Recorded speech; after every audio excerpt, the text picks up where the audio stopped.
Lesson जो हमारा अगला चैप्टर टॉपिक है इस चैप्टर का वो है हंगर हार्डशिप और पॉपुलर रिवोल्ट। मतलब भूख, एक कठिन समय, और अगर भूख होगा और कठिनाई होगी तो जाहिर से तो विद्रोह होगा ही। तो इसी पे बेस्ड ये टॉपिक है।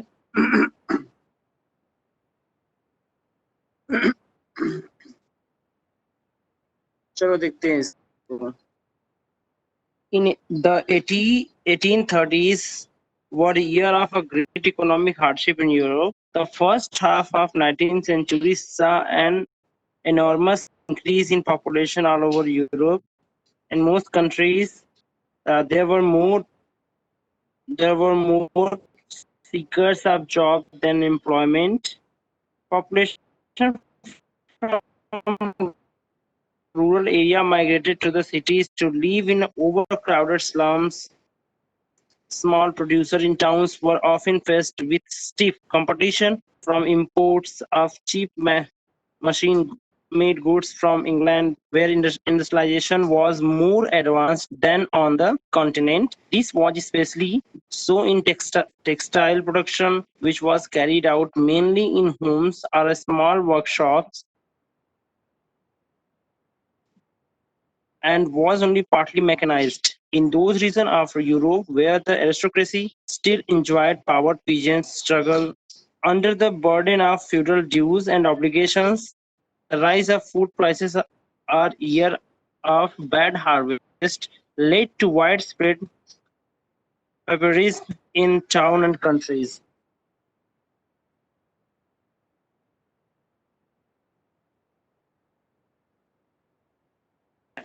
इसमें क्या था कि 1830 में एक ऐसा समय चला जो एक हार्डशिप का समय था, बहुत ही कठिन समय था यूरोप के लिए। कारण क्या था? क्योंकि 1830 के आसपास या 19th सेंचुरी के फर्स्ट हाफ में अगर देखा जाए तो पॉपुलेशन इतना ज्यादा बढ़ गया था कि उनको जैसे जॉब की कमी, भूख, मतलब जो उनका प्रोडक्ट्स थे वो प्रोड्यूस उतना नहीं हो पा रहे थे, लेकिन पॉपुलेशन बढ़ गया था। ठीक है ना?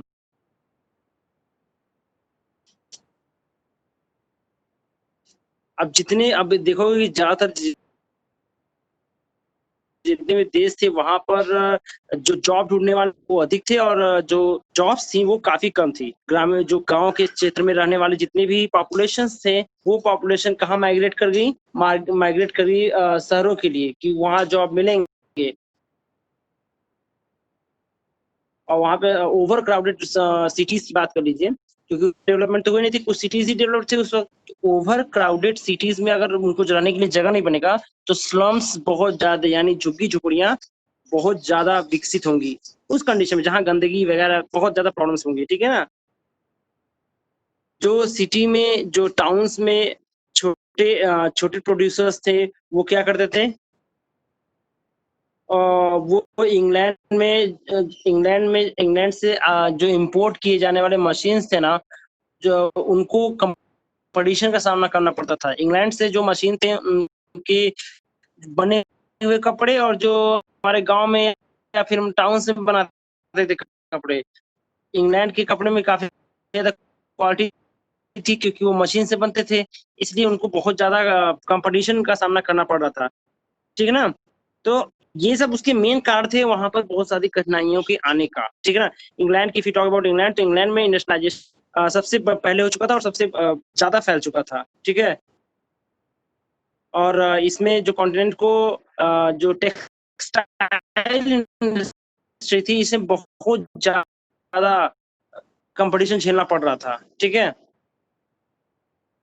क्योंकि इनका जो इंग्लैंड को छोड़ दिया जाए तो फ्रांस अगर में जो भी प्रोडक्ट प्रोड्यूस होते थे वो घरों में और मतलब कि छोटी छोटी बिना मशीन का बनाया जाता था, हाथों से बनाया जाता था, इसलिए वहाँ कंपटीशन बहुत ज्यादा हो गया था। और अब बात कर लेते हैं कि उसमें आगे क्या था कि यूरोप के कुछ ऐसे इलाके थे जहां पर क्या थे, in those regions of Europe where the aristocracy still enjoyed. मतलब जो एरिस्टोक्रेसी लोग थे ना, अब भी जो पावर्स में थे, उनको बड़ा मजा था, उनको ज्यादा तकलीफ का सामना नहीं करना पड़ा था। ठीक है ना? और वो लोग मजा थे, और उसके साथ क्या करते थे? उनके अगर उनको दबाने का काम कोई फ्यूडल सिस्टम किया था, सामंतशाही व्यवस्था, ठीक है ना? फ्यूडल सिस्टम मतलब होती है सामंतशाही व्यवस्था, जो उन्होंने अप्लाई किया था, जिससे कि जो फार्मर्स थे, वो उनके नीचे दबे हुए थे, ठीक है? तो अब खाने-पीने के जितने भी जो फूड क्रॉप्स थे, उनके दाम बहुत ज़्यादा बढ़ चुके थे और बैड हार्वेस्ट होने की वजह से क्या हुआ, उनकी मतलब कह सकते हो कि मौसम खराब था या फिर सूखा या बाढ़ की वजह से उनका जो फसल था बहुत खराब हो गया था, जिससे उस मतलब शहर और गाँव में बहुत ज़्यादा गरीबी फैल गई थी, ठीक है ना? अब देखते हैं कि 1848 हमारा एक ऐसा ही समय था, जिसमें खाने पे food shortage and the wide spread unemployment, खाने की कमी और जो बेरोज़गारी थी, इतना ज़्यादा बढ़ गया था कि जो पेरिस के लोग थे, यानी फ्रांस में जो पेरिस के लोग थे, वो सड़कों पे उतर आए थे, ठीक है ना? जगह-जगह पे क्या लगाए गए थे? बैरियर्स लगाए गए थे और लुईस फिलिप जो था, लुईस फिलिप कौन था? पढ़ाया था मैंने, रजत। लुईस फिलिप कौन था ज़रा बताइएगा तो?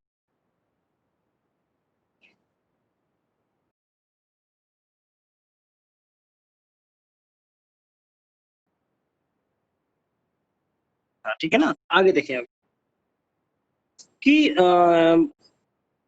द ईयर 1848 जो था वो ईयर इसी प्रकार का था, ठीक है ना? फूड शॉर्टेज था, वाइड स्प्रेड हो गई थी, अनएम्प्लॉयमेंट, पॉपुलेशन जो पेरिस के पॉपुलेशन थे वो सीधे रोड पे उतर आए थे, ठीक है? और इस वजह से जो जितने हमारे जो फिलिप नाम के राजा थे, वहाँ के उनको भागना पड़ा था। भागने के लिए वो पूरी तरह से टू फ्ली ठीक है ना? भागने के लिए वो मजबूर हो गया था। फिर जो नेशनल असेंबली बनी थी उस वक़्त, नेशनल असेंबली ने एक रिपब्लिक का डिक्लेरेशन करते हुए ये बताया कि जो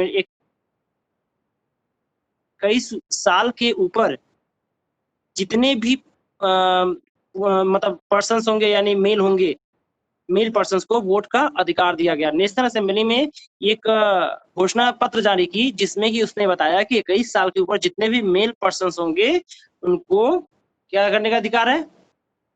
वोट करने का अधिकार है। और फिर उनके लिए उन्होंने काम करने के अधिकार की भी गारंटी दी, ठीक है ना? अब लोगों को उस समय क्या थे एम्प्लॉयमेंट देने के लिए नेशनल जो national assembly proclaimed a republic guaranteed a suffrage to all adult male मतलब सफेद मतलब चुनाव वोट करने का अधिकार मेल दिया 21 साल के and guarantee right to work और ये भी गारंटी दिया काम करने का अधिकार उनको दिया ठीक है ना नेशनल वर्कशॉप मतलब राष्ट्रीय कारखाने टू प्रोवाइड एम्प्लॉयमेंट सेटअप मतलब राष्ट्रीय कारखाने स्टैब्लिश किए गए उस वक्त किसके लिए स्टैब्लिश किए गए जॉब के लिए उनके जॉब के लिए जॉब सिक्योरिटी के लिए नेशनल जो असेंबली थी वो सेटअप हुआ ठीक है earlier in 1845 weavers in Silesia had led a revolt against contractors who supplied them raw materials and gave them orders for finished textile but drastically reduced their payment. Journalist William Wolfe described the event in a Silesia village as follows. ठीक है ना अब इसमें क्या होता है कि 1845 की बात है ये ठीक है ना 1845 से पहले ठीक है ना सिलेसिया नाम का एक प्लेस था जिसमें कि जो वीवर्स थे वीवर्स ने जितने भी ठेकेदार थे ठेकेदार मतलब क्या बोलोगे जो कॉन्ट्रैक्टर्स थे जितने भी कॉन्ट्रैक्टर्स थे उनके खिलाफ क्या किए रिबल मतलब विद्रोह स्टार्ट कर दिए ठीक है ना और वो विद्रोह क्यों हुआ था विद्रोह इस चीज का था कि वो कच्चा माल देकर एक बना बनाया कपड़ा लेते थे ठीक है ना वो कच्चा माल देते थे कंपनी को या कॉन्ट्रैक्टर्स को और वहां से वो बना बनाया कपड़ा लेते थे लेकिन दाम बहुत दाम बहुत Silesia had led a revolt against contractor विद्रोह कर दिया कॉन्ट्रैक्टर के खिलाफ क्यों किया क्योंकि who supplied them a raw material and gave them order for finished textile but drastically reduced their payment लेकिन फिर क्या करते थे वो लोग दाम बहुत कम देते थे उनको मतलब पैसा उनको पेमेंट जो है बहुत कम देते थे इसके बारे में जो एक जर्नलिस्ट है विलियम वोल्फ, उन्होंने एक गांव की घटना बताया है कि कैसी घटना है, उसके विषय में चर्चा करेगा कि in this village with 18,000 inhabitants, cotton weaving is the most widespread occupation. The misery of the workers is extreme. The desperate need for the job has been taken advantage of by the contractors to reduce the prices of goods they ordered. अब देखिए, एक उसने William ने एक घटना का जिक्र किया है कि एक गांव में, सिलेसिया में एक गांव है, इन गांव में क्या होता, 18,000 आबादी थी इनकी, 18,000 पॉपुलेशन का गांव था, ठीक है ना। उसमें जो कॉटन टेक्सटाइल के लोग थे, उसके जो बहुत ज्यादा लोग थे। ये जो कॉटन टेक्सटाइल वाला मैटर था, इसमें मतलब cotton weaving is the most wide display occupation, मतलब बहुत ज्यादा कॉटन टेक्सटाइल का व्यवसाय बहुत बड़ा था, ठीक है ना। जो लेबर्स थे, misery of the workers is extreme, मतलब जो लेबर्स थे उनका हालत बहुत खराब था, मतलब खस्ता था, मतलब बहुत खराब कह सकते हो। और देखो, जब हालत खराब थी, जैसे इस वक्त हमारे पास क्या है, हमारे पास इस वक्त क्या है, हमारे पास इस वक्त है कोरोना, ठीक है। अगर हमारे पास कोरोना है, ठीक है, अगर हमारे पास कोरोना है तो हम क्या करेंगे, हमारे पास जॉब्स छूट चुकी हैं, और इस समय जितने भी पब्लिक है हमारे इंडिया की, वो जॉब के लिए पूरी तरीके से क्या है, बेताब है। अब यही पब्लिक अगर कहाँ चली जाए, अगर मुंबई, दिल्ली या कहीं भी चल जाए, या फिर बनारस में ही ये पब्लिक काम करना चाहे, तो कैसे यहाँ के जो कॉन्ट्रैक्टर्स होंगे उनका फायदा उठाएंगे, क्योंकि सब जान, जैसे हमारा फायदा या जितने लोग हैं उनका फायदा उठाया जा रहा है इस वक्त, जैसे चाहेंगे कैसे रखेंगे, कारण की जॉब्स नहीं है, वही समस्या वहां थी, ठीक है ना।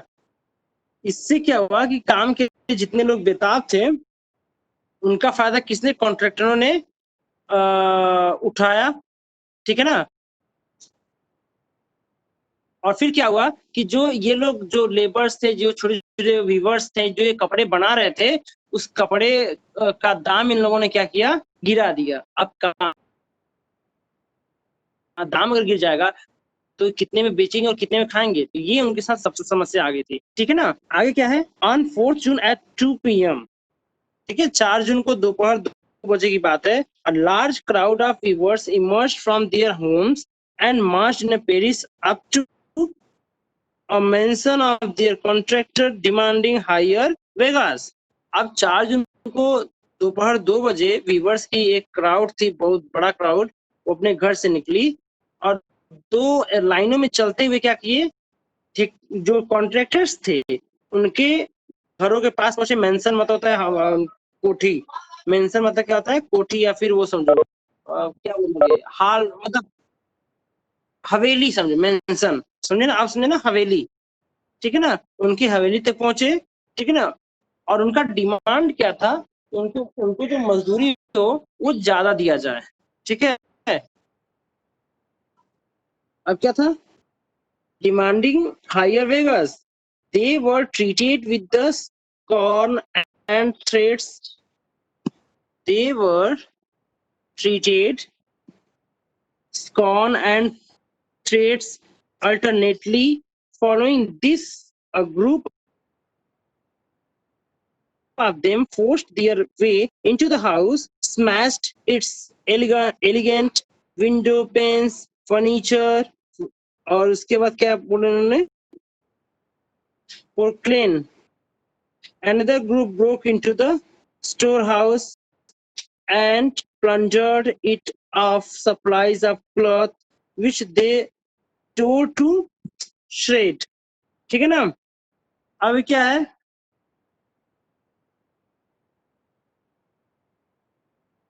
अब जब वो लोग, हाँ, मेंशन, किसके मेंशन तक पहुंचे, कॉन्ट्रैक्टर के मेंशन तक पहुंचे, तो उनके साथ प्रॉब्लम क्या था कि सबसे वो ज्यादा मजदूरी डिमांड किए, ज्यादा पैसे डिमांड किए, तो क्या हुआ कि उनके साथ बहुत ज्यादा देवर ट्रीटेड एज अ, तो क्या विथ स्कॉन एंड थ्रेट्स अल्टरनेटली, मतलब क्या हुआ कि बहुत ही घृणा टाइप का व्यवहार, ठीक है, बहुत बेकार। तो कभी उनको बहुत ही धमकी दी गई, तो कभी बहुत बेकार हेटेड नफरत से देखा गया, ठीक है ना। इसके बाद ये भीड़ क्या हुई, उनके घरों में जबरदस्ती घुस गई। जो भीड़ सड़क पे आई थी मजदूरों की, वो क्या की, उनके घरों में घुस गई। और फिर सब पहला काम इन्होंने किया कि जो खिड़कियां थी ना, फर्नीचर थे ना, और चीनी मिट्टी की बनी सब कुछ सामान जो थे ना, उसको फोड़ना स्टार्ट कर दी। ठीक है। फिर एक दूसरा ग्रुप था, वो क्या किया, स्टोर हाउस में घुस गई। ठीक है ना। और वहां पर क्या, कपड़ा का भंडार बहुत ज्यादा स्टोर करके रखा हुआ था, तो उसे लूट कर उसको मतलब फाड़ फूड़ दिए, ये समझो, फाड़ दिए, लूट लिए, फाड़ दिए। ठीक है ना। और जो कॉन्ट्रैक्टर्स थे वो अपने परिवार के साथ पड़ोसी गांव में भाग गया। ठीक है। The contractors fled with his family to a neighboring village which however refused to shelter such as। अब देखिए क्या है, जो कॉन्ट्रैक्टर्स थे वो अपने परिवार के साथ पड़ोस में भाग गए, और पड़ोस के गांव में भागने के बाद वहां के लोग भी उस बंदे को शेल्टर देने से क्या किया, मना कर दिया। ठीक है। फिर वो 24 घंटों बाद, ठीक है ना, फिर ही return 24 hours later having requested क्या लिखा है ये, रिक्वेस्टेड द आर्मी, मतलब वो आर्मी का रिक्वेस्ट किया। आर्मी का रिक्वेस्ट करने के बाद 24 घंटे बाद वो आर्मी की हेल्प से लौटा अपने गांव में। ठीक है ना। और फिर लड़ाई हुई, जब वो आर्मी के साथ लड़ा था, इसके बाद जो लड़ाई हुई उसमें 11 जो वीवर्स थे उनको गोली मार दिया गया। अब देखो इसमें मेन मतलब क्या है कि इसमें एक विद्रोह चला, किसका, बुनकरों का, वीवर्स का। ठीक है ना। हार्डशिप के दौर में वीवर्स का विद्रोह चला। विद्रोह के बाद वो ज्यादा पैसे को डिमांड कर रहे थे, लेकिन उन पैसा दे नहीं रहे थे। वो कौन, कॉन्ट्रैक्टर्स ज्यादा काम नहीं रहे थे, क्योंकि वहां पर जो समय चल रहा था वो हार्डशिप का दौर था, पॉपुलेशन ज्यादा थी, जॉब्स कम थे। तो वो पेरिस की सड़कों पे उतर गए। कौन उतर गए, हमारे जो वीवर्स थे। अब पेरिस सड़कों पे उन्होंने विद्रोह करना स्टार्ट किया। फिर वो कॉन्ट्रैक्टर के घरों में घुस जाते हैं। कॉन्ट्रैक्टर के घरों में घुसने के बाद वो उनके सामानों को तोड़ फोड़ कर देते हैं। सारा सामान जो खिड़की विड़की होती है सब तोड़ता देते हैं, दरवाजा वगैरह। जो कॉन्ट्रैक्टर्स थे वहां से भागने के लिए मजबूर हो जाता है बंदा, वो भाग जाता है। वो दूसरे गांव में शरण मांगने जाता है, वहां भी लोग उसे उतना शरण नहीं देते हैं। लेकिन फिर वो 24 आवर्स बाद उसकी जो सेना थी, वो क्योंकि कॉन्ट्रैक्टर जो थे वो बड़े आदमी थे, तो वो सेना की सहायता से वापस आता है, और फिर 11 बुनकरों को क्या करता है, गोली मार देता है। ठीक है ना। मतलब लड़ाई होती है, उसमें 11 जो वीवर्स थे उनको गोली मार देता है। ये क्या बता था, हंगर, हार्डशिप और का दौर था, और इसमें रिवोल्ट, ये फेमस रिवोल्ट था, इसलिए इसको बताया गया। ठीक है ना। अब इसमें 3.3 में क्या है, 1848 द रिवोल्यूशन ऑफ लिबरल्स। जो लिबरल्स थे उनका रिवोल्यूशन किस प्रकार हुआ, अब इसको देखेंगे। घबराइएगा मत, क्या नाम है इनका। तो मेकिंग ऑफ जर्मनी पढ़ाने से पहले हम एक बार फिर यहाँ तक रिवाइज करेंगे पूरा स्टोरी। ठीक है ना, ताकि आप एक बार फिर से देख लें कि क्या है क्या नहीं है। ठीक है, पढ़ते रहिएगा लेकिन आप लोग। ये बस एक पेज पढ़ाने के बाद हम स्टार्टिंग से यहाँ तक फिर से पढ़ाने के बाद तब the making of Germany and Italy start करेंगे। ठीक है, चलो the revolution of the liberals का देख लेते हैं क्या है। Parallel to the revolt of the poor, unemployed, and the starving peasants and the workers in many European countries in the year 1848, a revolution led by the educated middle classes was underway. Event of February 1848 in France had brought about a abdication of a monarch, and the republic based on universal male suffrage had been proclaimed. In other parts of Europe, where independent nation-states did not yet exist, such as Germany, Italy, Poland, and Austro-Hungarian Empire, men and women of the liberal middle classes combined their demand for the constitutions with national unification. They took advantage of the growing population unrest to push their demand for the creation of nation-state on parliament parliamentary principle, a constitution, freedom of the press, freedom of association. अब क्या है इसमें, उदारवादी जो liberals थे उनकी बात की जा रही है कि उन्होंने किस प्रकार से विद्रोह किया, ठीक है ना। बस एक पैरा यही पढ़ाने के बाद इसको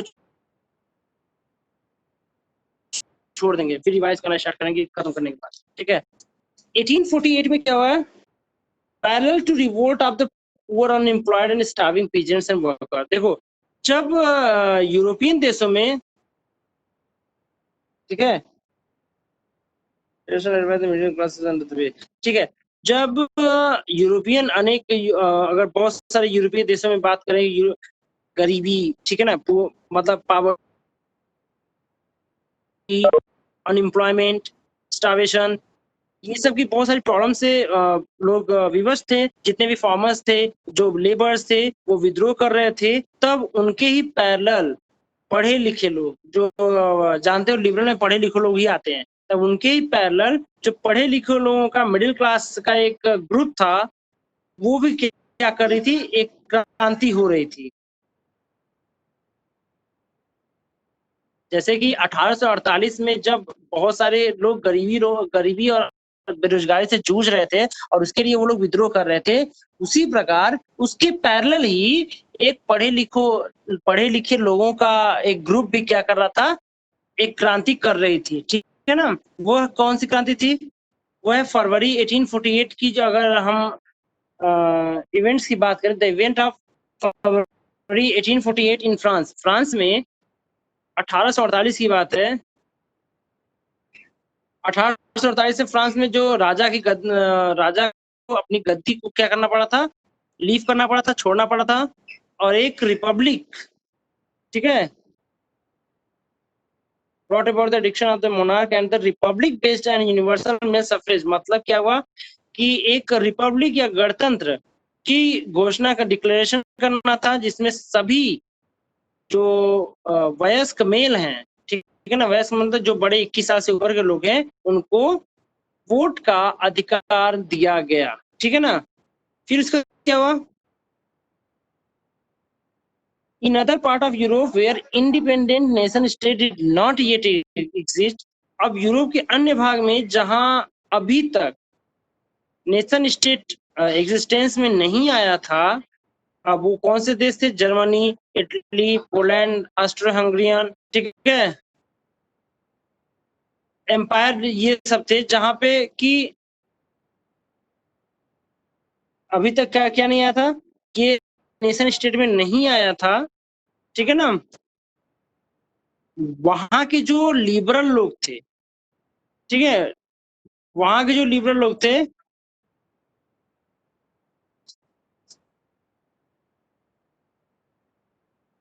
जो उनका कॉन्स्टिट्यूशन का डिमांड था, उससे उन्होंने यूनिफिकेशन की डिमांड से क्या कर दिया था, जोड़ दिया था। ये देखिए, in other part of the Europe where independent nation state did not yet exist, जहां पे कि भी इंडिपेंडेंट नेशन स्टेट एग्जिस्ट नहीं थे, वो कौन से थे, German, Italy, Poland and Austro Hungarian, ठीक है ना, एम्पायर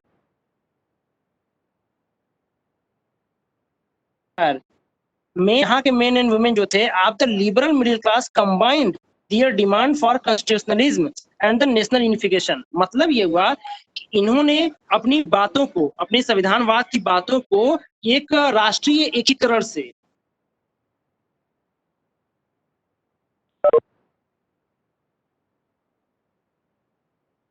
नेशनल यूनिफिकेशन से क्या किया, जोड़ दिया,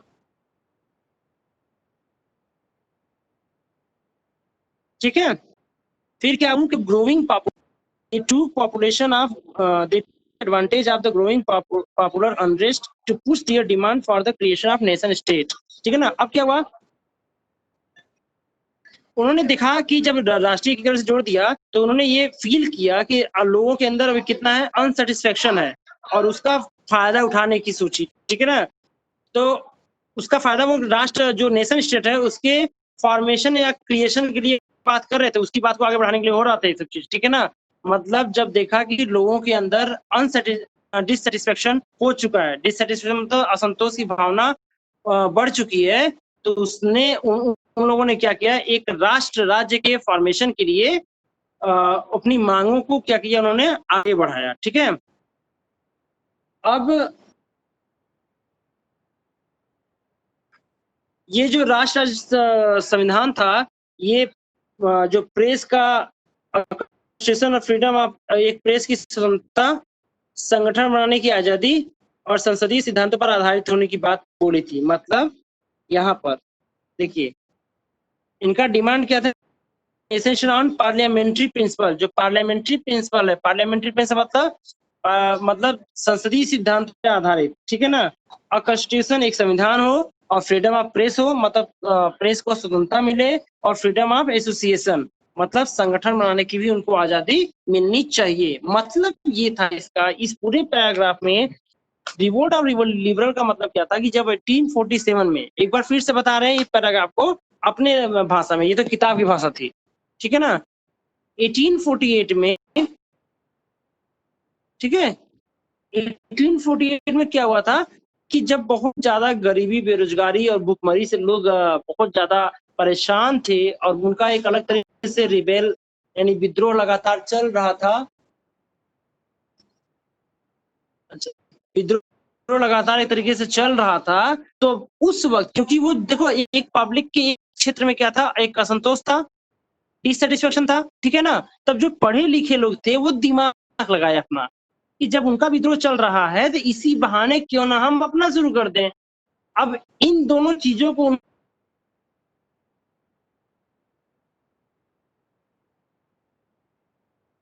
उन्होंने किससे जोड़ दिया? नेशन स्टेट से जोड़ दिया। वो लोग कर रहे थे खुद के लिए ताकि उन्हें खाना मिले, गरीबी है तो जॉब मिले, वो ये सोच रहे थे। लेकिन जब पढ़े लिखे लोगों ने अपना इसी के पैरेलल स्टार्ट कर दिया, तो उनके दिमाग में था कि अब इन दोनों को जोड़कर एक नेशन स्टेट के फॉर्मेशन की बात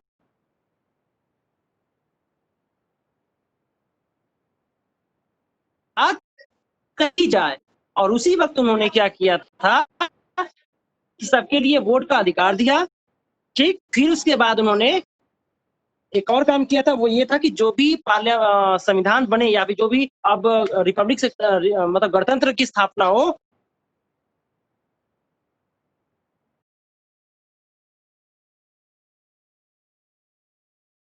तो किसी के अंदर बनाने की आजादी दी जाएगी, तो चुन के आएगा जो नेशन स्टेट और लोगों की डिमांड को रखेगा। समझे? यही बात थी इस पैराग्राफ में। समझे कि नहीं समझे? इसका मैं वीडियो बनाऊंगा एक, ठीक है, और आज ही उस तक मैं भेजूंगा आपको, ठीक है। आज शाम तक भेजूंगा, शाम मतलब बना नहीं है। ये द रिवोल्यूशन ऑफ 1848 का रिवोल्यूशन ऑफ लिबरल का वीडियो बना के मैं शाम यानी रात 8 बजे के आसपास तक भेजूंगा, ठीक है। चलो, जय हिंद, रखते हैं।